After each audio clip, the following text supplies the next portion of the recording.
Welcome friends. இன்னைக்கு நம்ம என்ன பார்க்க போறோம் அப்படின்னா, ப்ரௌசர்ல சேவ் ஆயிருக்க உங்க யூசர் நேம் அண்ட் பாஸ்வேர்ட் இதை எப்படி ஷோ பண்ணி பார்ப்போம் அப்படின்றத தான் இப்போ பார்க்க போறோம். முதல்ல உங்க குரோம் ப்ரௌசரை ஓப்பன் பண்ணிக்கோங்க.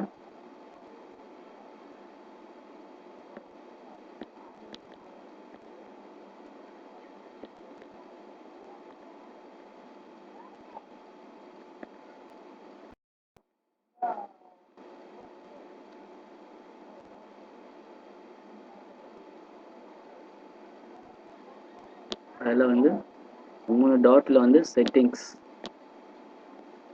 செட்டிங்ஸில் போனீங்க அப்படின்னம்னா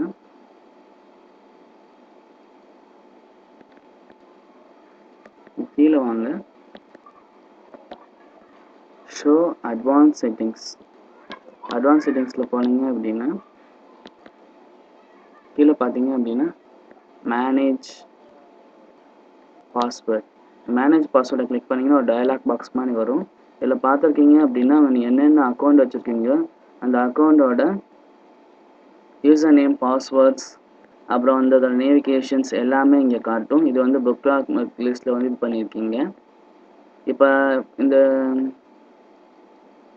stocktest001@gmail.com இதோட பாஸ்வேர்டு என்ன அப்படின்னா இதை கிளிக் பண்ணீங்க அப்படின்னா இங்கே லைட்டில் ஓரத்தில் ஒரு சிம்பிள் காட்டுதுல ஷோ கிளிக் பண்ணீங்க அப்படின்னா இங்கே அந்த பாஸ்வேர்டை ஷோ பண்ணி காட்டுது.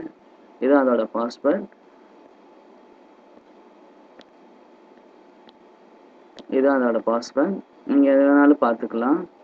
இங்கே நார்மலாக இங்கே சேவ் ஆகிருக்கும் ப்ரௌசரில் உங்கள் இதில். ஆனால் நீங்கள் ஈஸியாக யூஸ் பண்ணலாம்னு நினைக்கிறேன். ஆனால் தெரியாதவங்க வேறு யாரும் அப்படின்னா அவங்க பாஸ்வேர்டை இது பண்ணிக்கலாம், தெரியாமல் எடுத்து போய்ப்பாங்க. அதனால் பெரும்பாலும் இந்த மாதிரி யூஸ் பண்ணுறதை தவிர்க்கிறது ரொம்ப நல்லது.